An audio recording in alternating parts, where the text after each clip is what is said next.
Welcome back, everybody, to Real PE Podcast 8, episode 8. It's really 8 already. I know, Wow. Unbelievable. We are really lucky today to have back with us John Parsons, Director of Innovation at Real PE. Welcome, John. Good to be back. Out of London again. No. We promise we won't drag you away anymore. And Ronnie Heath, CEO of Real PE. Welcome back, Ronnie. Oh, thank you very much. Looking forward to it. And I can't promise I won't drag John Parsons back, but I'm very much looking forward to inviting a whole series of new guests for next week. You're absolutely right, Ronnie. We are really excited we've been chatting off air about our guests and people that we're going to get in. We've got some exciting options about where we go first. So, excited. It won't always be Ronnie and John that you hear from, but we like to have their expertise in the room at this point. And it's really important today because in this episode we're gonna discuss the future of PE, not just of Real PE, but the future of physical education for children. What that future looks like, what might be involved in that future, and what role we as PE enthusiasts and educators might play in the role in children's lives in the future. So I think we're going to start with, if that's okay, John, I'm going to come to you with a question. I know it's an area close to your heart at the moment, but we're going to talk about technology. Okay. And we're going to talk about the role that I'm going to ask you. What role do you think technology can play in enhancing PE provision in the future? This comes a little bit from the fact that we have made some really great changes at Real PE. You and your team have done some brilliant work around EdTech transformation and really supporting staff. But we still have those staff who will say to us out there on the ground that they don't know that there is a role for EdTech within PE, that they can't see that there's a role, and they worry about the advancement of technology and EdTech in PE. So what are your thoughts? A, on that opinion, and B, on how technology can support PE in the future? It's a big question, isn't it? And I think, I'm on a learning journey with it myself. I'm not from a technology background, I'm from an education and learning background. And I think you use the word enhanced, and I think it's even the term EdTech, what does that mean? And certainly my understanding of what EdTech means has evolved over the past couple of years. I think I started off thinking it was just digitizing hard copy resources when I was very naive. Which lots of people have done now. There are lots of people where there are digital platforms. And you can see why. We house things, it's a much easier place than carrying around boxes or files. Not cutting down trees. You can make changes immediately. You don't have to call that stuff back in. So that has benefits by itself. But I think that's quite a low ceiling. That's quite a limited kind of ambition. And I think I think we're just scratching the surface. I think we do have to be wary. People, obviously, AI is a big one. And AI lesson plans. There's lots of features at the moment, aren't there, about how easy it is. AI supporting teachers' practice, making their planning quicker. Developing resources more quickly. I mean, that's all over social media in terms of it is, and staff. I think we have to maintain our ambition. I think anything where we think it's lowering our ambition. I mean, I understand the saving time piece. I think there is an argument for that, and there is a requirement for that, but only if it's to help teachers do what they do best, which is engage with learners. So anything that is going to support teachers to save time so they can spend more time doing the things that they're best at, I'm all for it. I think technology has huge opportunities in terms of personalisation. So I think both for teachers in terms of signposting them and giving them access to things that are relevant for them in terms of where they're in their learning and who they're working with, has huge opportunities around things like parental engagement, around home learning, huge opportunities around data and insights. I know you've had Greg from My Move on the podcast previously. Obviously, huge amount of incredible work going on around sort of data and insights. Certainly something we're looking at more and more around how we can leverage technology, provide really objective data and insights for teachers and schools, so they can provide programs and support for children in a way that's personalised for them. So I think that has huge. I'm going to ask Ronnie about that, because that personalisation of data, I just want to ask you a little bit around if we have more knowledge around where children are at with their learning. So if that's one example of how EdTech can be used really well, which is that data that we've got around children's progress and data we've got around tracking children's progress, does that give us an opportunity to link to our inclusivity agenda, which is that we want every child to make progress? So if we've got good data, does that mean we can identify people who might need more support? Does that mean, how can we link I think that both. to every child making progress? You know, we're talking about future. If you're looking about where this will go, I think the ability to diagnose issues and problems early on in movement, whether that may genuinely be a medical or a disability type issue, or more commonly, I would say it would be somebody struggling in terms of building those foundation skills where we know they're going to get stuck in the future. You know, that child's going to eventually feel disengaged or doesn't feel a sense of belonging. So I think a massive part will be that diagnostic piece. But the thing I think we're all underestimating will be the prescription piece, how the child or the teacher get knowledge of where their children are, will get immediate feedback from that and suggestion of how we can support that specific group. So imagine like AI now could pull from the past and go and say, here's what a group scheme of lessons could be. Our ambition is way beyond that. Our way beyond is future. It's basically saying, how can we recognize those children that need those extra support and have very specific support and ideas of how best to support them. What does that support look like? Imagine, that would be amazing. Yeah. And I think we're having great conversations with colleagues in Ireland from Move Ahead who are doing some incredible stuff around terrific guys, aren't they? Around body tracking. So actually being able to really look at individual child's movement, of how to play with the technology in schools. And what was incredible was not just that it could diagnose a child's movement based on age and sort of norm curves, but it was actually how engaged the children were. They loved while they were doing it. They actually loved doing it. And actually I did very little in the session. The kids, because they're born into it, they're able to run it themselves, and actually found it really engaging.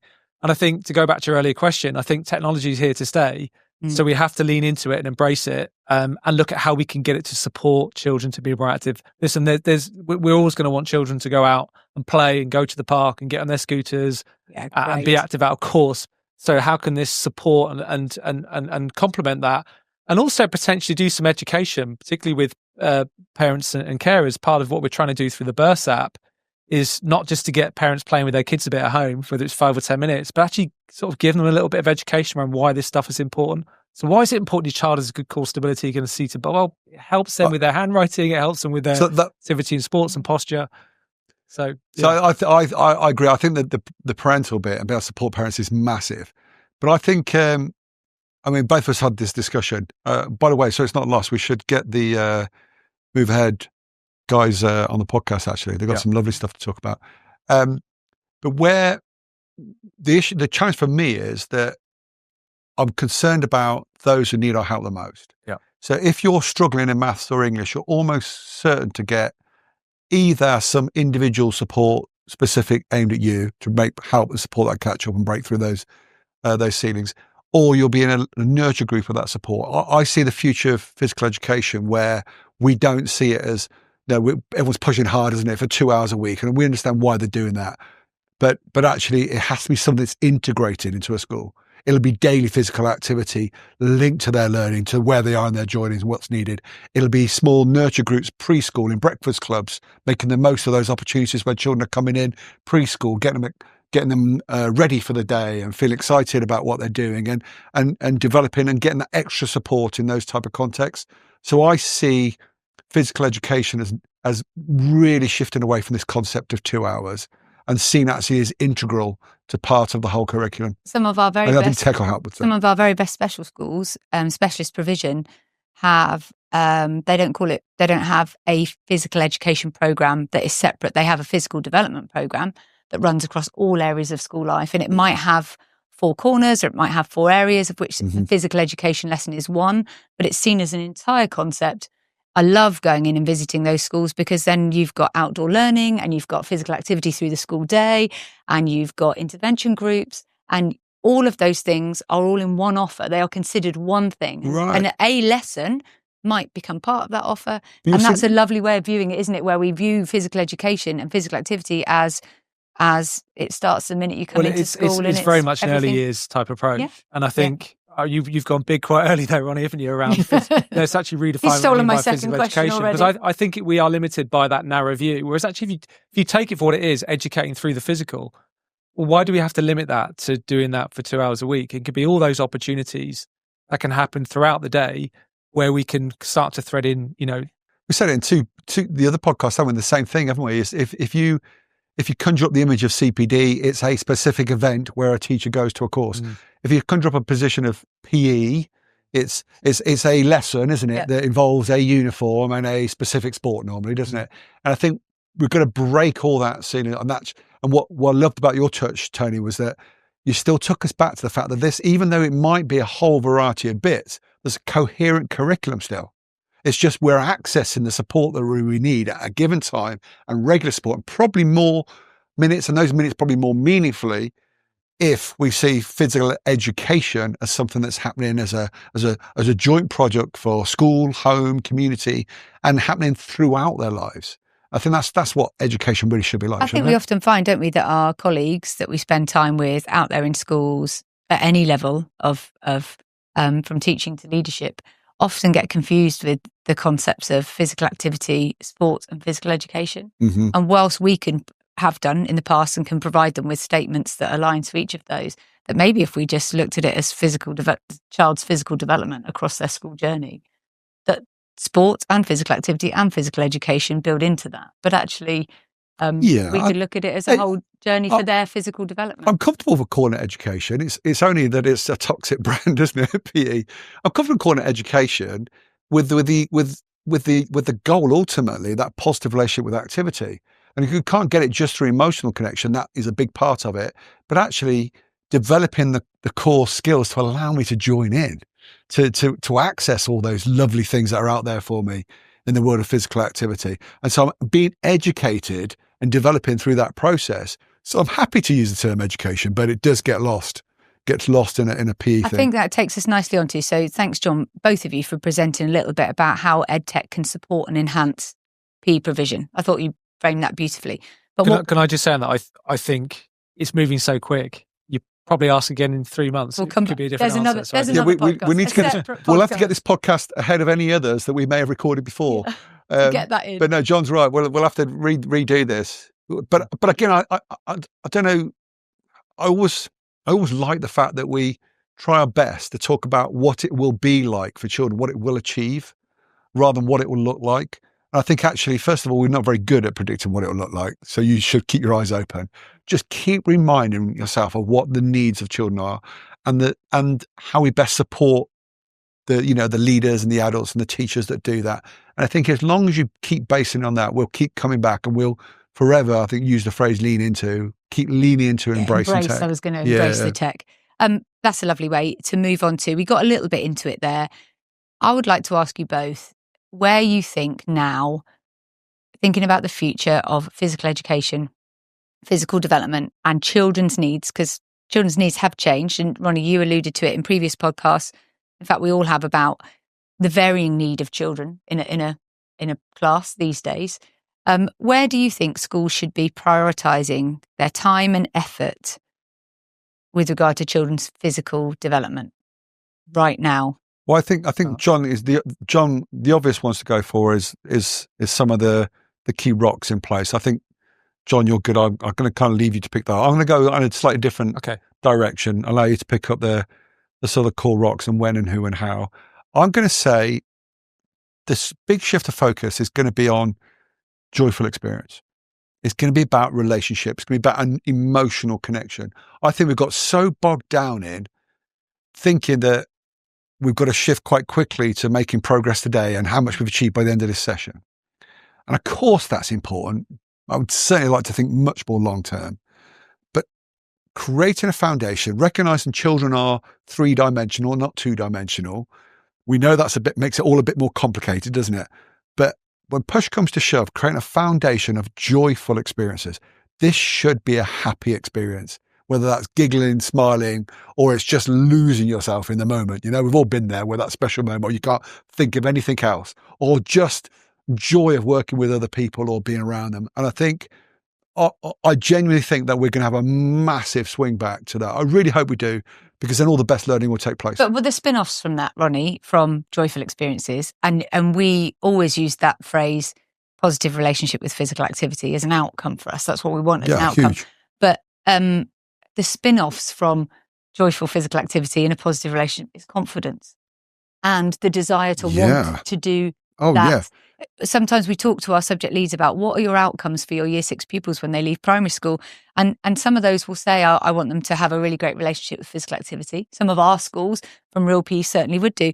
Others might say, I want them to have confidence, others might say skills. But actually, those are spin-offs, aren't they? As in, if you feel like it's a position where you feel like you are happy and confident, then you are more likely to learn more, and you're more likely to feel like you belong. Because I actually, myself, I don't see it as a spin-off as such. I see that as, I know that's the core goal. And on that process, if I'm having a joyful connection with it, that's the foundation, as you say, for learning, isn't it? It creates a curious mind, creates someone engaged and wanting to be there. So I think, don't get me wrong, I'm not suggesting for a second you're bringing in play leaders to do the stuff. This is still an education piece, but part of that should be a joyful connection with this subject, shouldn't they? And embracing that and feeling like this is one of the most exciting things for me to do this week. Can I ask you, Ronnie, do you feel like that today's children have maybe lost some of that joyful connection with physical activity? Well, I think just the whole society's changed in that respect, hasn't it? It's that, I think, John, you mentioned it not so long ago, that the world for these children is so small, isn't it, in terms of distance from the house that it might travel to go and play with their friends or visit. Yeah, I mean, there's just been a report out on play. There's a whole piece at government level around the crisis in terms of children's play. I think we're probably not going to get it back to what it was when we were young. But I think there's lots that can be done. But I think there's got to be a role in terms of where we have those opportunities for every child, e.g. in school. Breakfast clubs have been talked about at the moment. I think there are opportunities to really look at how do we leverage those, those environments to help create that positive connection. There's a curriculum review going on at the moment. Physical literacy seems to be, growing in terms of influence. And to me, it really aligns because it's around that positive connection with physical activity. I feel as if being part of the Patchwork program, which is, the physical literacy Support England project at the moment, we're involved in it. I really feel comfortable that the approach that we've adopted through RUP really aligns really well with that, because it's always been about creating that positive connection. Thinking and feeling. How they feel, how they engage, how they connect with others, building that movement competence. What's your learning from the Patchwork project so far? I think some of it's been a reinforcement of some of the things that we've been doing are in the right direction. I think it's translating that into action is always the challenge, I think, and some of the barriers and some of the pieces. I think the big thing is around that sort of co-design and we're trying to do that more and more. And I think tech enables you to do that more and more because you get feedback. Co-design piece, getting into schools, but that's just not about tech. That's getting into schools, speaking to people, working alongside, the teachers, the children, to really make sure that what you're designing is really going to work in those environments, in those ways. So I think that's been a real learning curve. I think that's been your biggest strength ever since I've ever met you, John, is that you're only interested in whether it actually works for the children. And ultimately, that might be we're sometimes a step away with working with teachers. Have you enjoyed working with the Multi-Academy Trust sort of guide? So it's James working on that project? Yes, we're working with the Cabot Learning Federation and Natalie Weir from University of Derby. And Natalie's involved as well. So really looking at how we can, particularly with a focus on the 4 to 7, so it's the early years key stage 1, how we can look at working with schools to get a sense of what, and we talked about the rocks and sand analogy. So the rocks and sand analogy is, I think, particularly PE subject leaders have thrown so many things and so many, there's so many different, I won't call them fads, but opportunities and things they could be doing. And I think the big thing for PE is to get your rocks right first. So that is that real clarity of vision, and it should be around that inclusive, joyful experience for every child. For me, is what it should be, and I think primary schools are particularly very comfortable with that. It's actually, what does that look like in practice? I think I asked you both where schools could best prioritise their time and effort. And Ronnie, your first thing was time and effort around every child having a joyful and positive experience. Going back to that place where that still might be a that's our challenge. first rock. It'll be a challenge of progress and learning, because that's joyful, isn't it? But that that one of the rocks is a refocus on the joy that brings confidence and a positive relationship first, that we really do. So that might be one of our rocks. What other rocks, John, were you? Early intervention, maybe? Yes, getting it right at with our youngest children? Definitely, that'd be, I think, a huge focus, because if we all the evidence is that it's such a significant time, sort of 3 to, any birth to up to sort of 7, 8 years old is massive in terms of creating that self-efficacy and children's sort of confidence perception of their relationship with activity. So I think more needs to be done. There should be a big focus on that. I think it's for me, I've always talked about, and I know, Ronnie, you've talked about this as well, is that alignment. So it's not just talking about a vision and inclusive approach. It's then aligning everything behind that. So is everything we're now doing, how does it link back? Is it doing that? Is it inclusive? Is it creating that joyful experience? So your curriculum is massive, isn't it? So if you've got your PE curriculum and it's really driven around the activities or the sports first, rather than an inclusive, joyful experience that's going to engage every child, and how do we sort of check that along the way? Then you've immediately got a disconnect between those two things. I love that, John, because we often talk to our subject leaders, don't we, about what's the one area that every child gets to participate in. What's the mandatory area that they, it's not yet core. We'd love it to be core, but what's the mandatory thing that every child in your school has to participate in? And that's curriculum. That's that 1 or 2 hours of PE. And sometimes when we look at the outcomes and we're aligning our outcomes, our brilliant subject leaders are fantastic at saying, these are the outcomes I'd like for my children when they leave at year 6. But actually then when we reflect that back on what their offer looks like, it doesn't often match the outcome that they'd like. And that alignment piece, we support schools to do that. But that alignment piece is really difficult, because sometimes it's so easy in PE to get distracted by all of the other bits, the sand that go around our rocks. It's so easy to be distracted. And we need to come back to that. Because they're all lovely stuff. And many of the activities and stuff they can pull on are great stuff.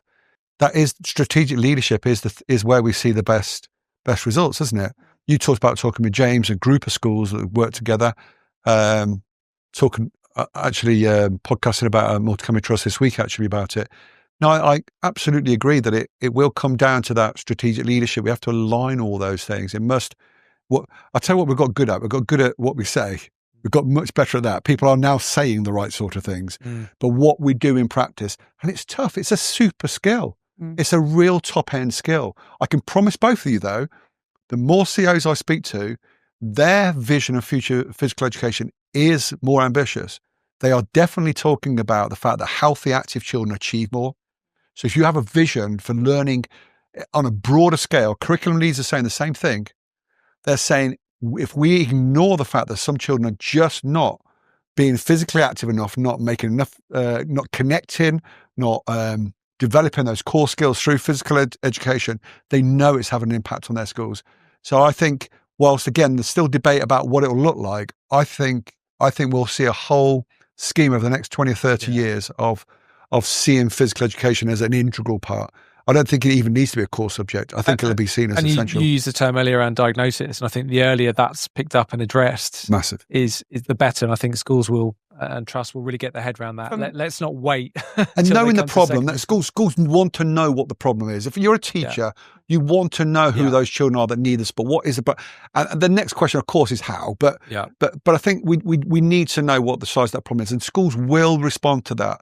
They are talking more and more about the impact of not addressing early issues and the impact that's having, and actually children arriving at school with less and less sort of connectivity with activity, and how to deal with the resilience and the coping with many of those situations. I think the last one we can't ignore is that we've talked about that inclusive vision for every child. We've talked about getting our curriculum right, and then everything can align with that.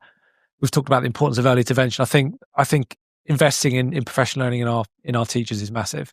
So the biggest impact won't be on the lesson plan or the scheme. It will be on the person in front, and actually supporting, developing those teachers to deliver on that alignment. I think is going to be going to be massive. And it's one of the challenges you have, because often when things are tight and difficult decisions have to be made, often for some reason the thing that often goes seems to be professional learning a little bit, can't it? We haven't got time to do professional learning, and it's like, well, that's what reinvigorates teachers. Yeah, exactly. Yeah, it's the opposite. I've got a great quote. So Mark Templeton, who's been on this podcast with us before, who's a really, really experienced subject lead, who I've put in front of groups of new subject leads as an expert and saying this person knows what they're talking about. They've set up PE curriculums in schools, and when he is asked to prioritise, they ask him, well, what do you prioritise first? We're spinning all these plates. What do I do first? And his answer has always been, I prioritise what happens in school first, rather than out of school. Yeah. Because where in every school child's entitled. Is where every child is. What can you do in school that will impact every child? Because that's when you've got them. So that's the plate you should spin first, is get the bits in school right. And that might be one of our rocks is our curriculum. That might be what happens at early years. That might be addressing intervention and inclusivity. It might be your intra competitions. It might be professional learning. It might be your professional learning for your staff. I acknowledge that my staff all feel underconfident teaching PE. That's where I'll start. But I always loved that, because that is a simple suggestion to our new subject leading staff, or to those that are struggling with PE, which is a huge umbrella and lots of plate spinning. Where do I prioritise my time and effort?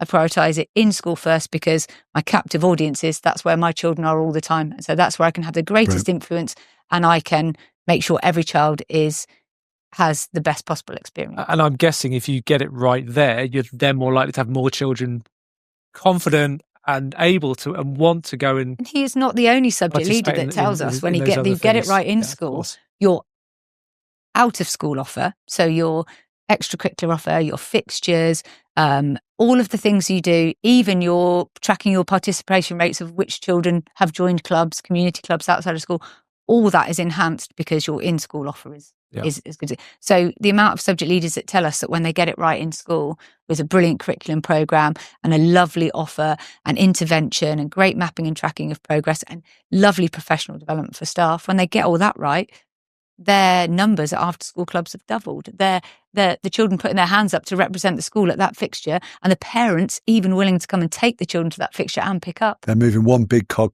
Absolutely. Better than everything else is moving. And it's hard work, but actually, if we have to prioritise, I know if he was in the room today, he'd say in school first. Yeah, well, he's proven it. So I'll take Mark's advice. One of the things I wanted to ask you is about kind of the top 3 priorities, but I think we've covered it in terms of the top 3 priorities about children's relationship with activities. What might we change? I think we've covered that. So if it's okay with you, I'm going to move on. Can I just connect 2 things together? Because I think at the start you talked about the role of tech and technology, and then we talked about prioritising our time and effort. We talked about So I think there's a role for providers like ourselves is to make sure. I talked about professional learning.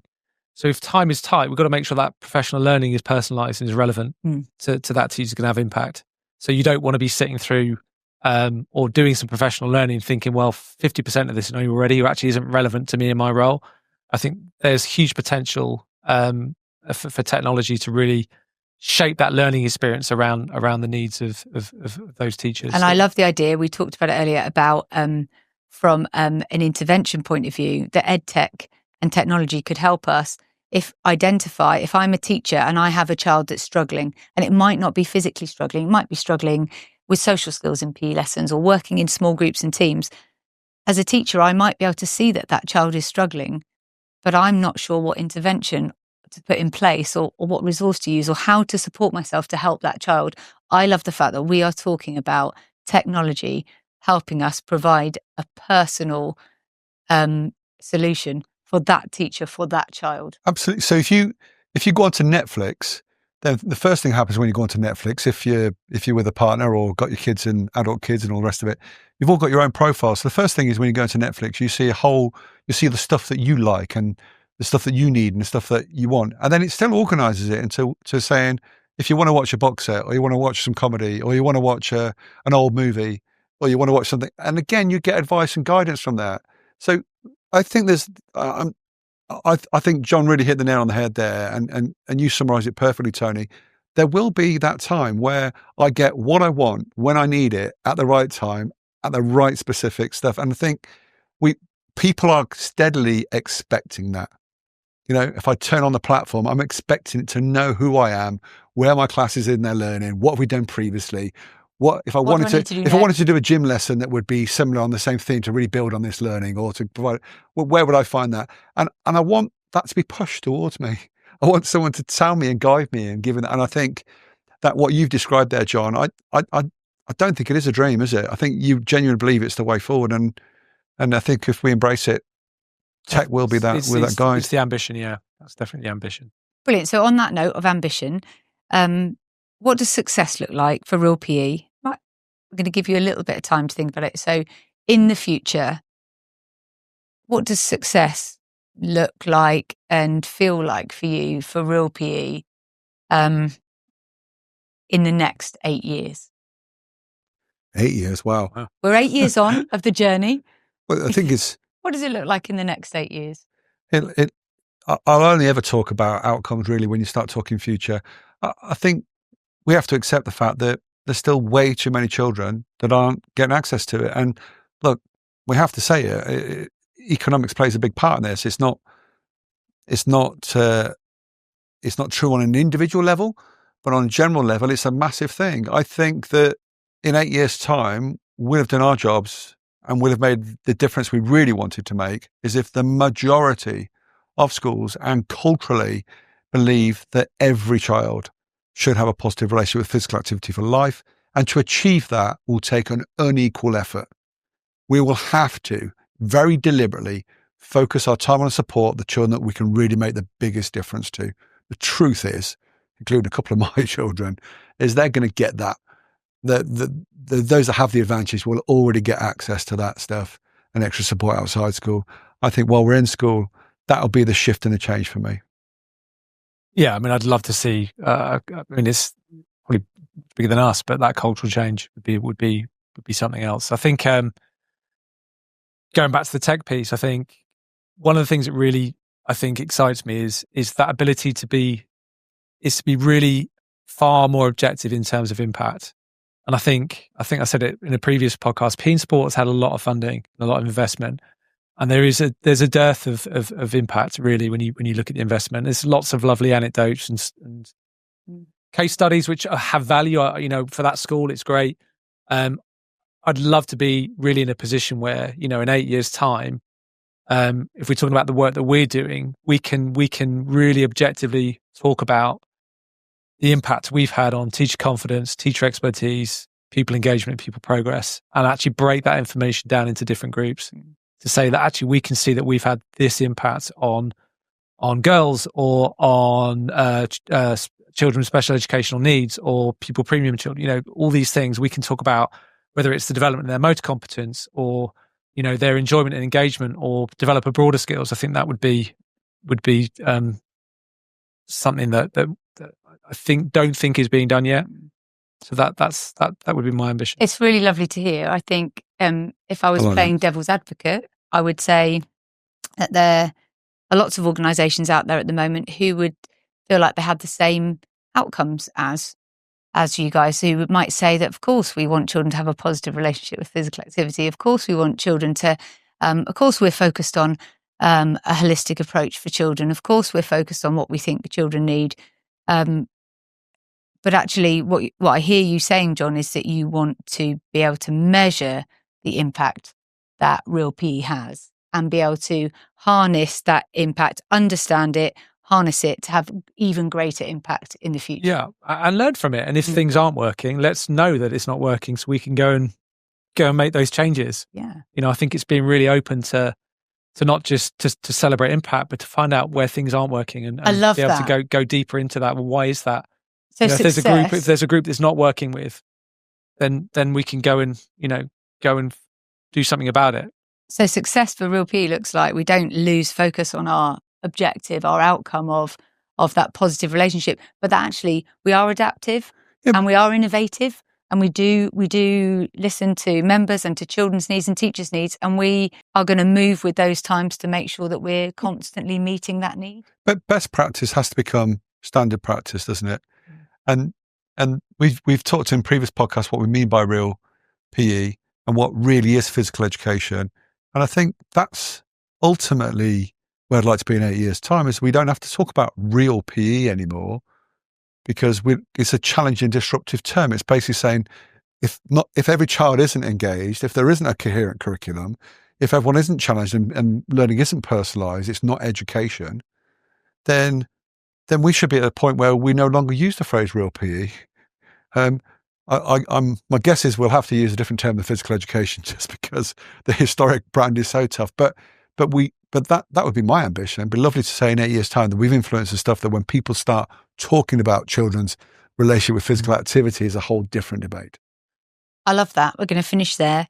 2 things to summarise on.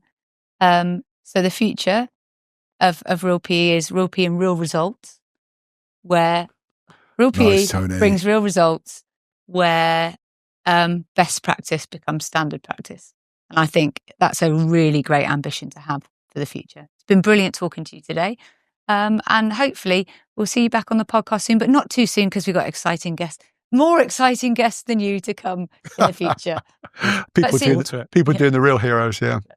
Thanks, both of you. Thanks, Toni. Thank you, Toni. Thanks, John. The real world.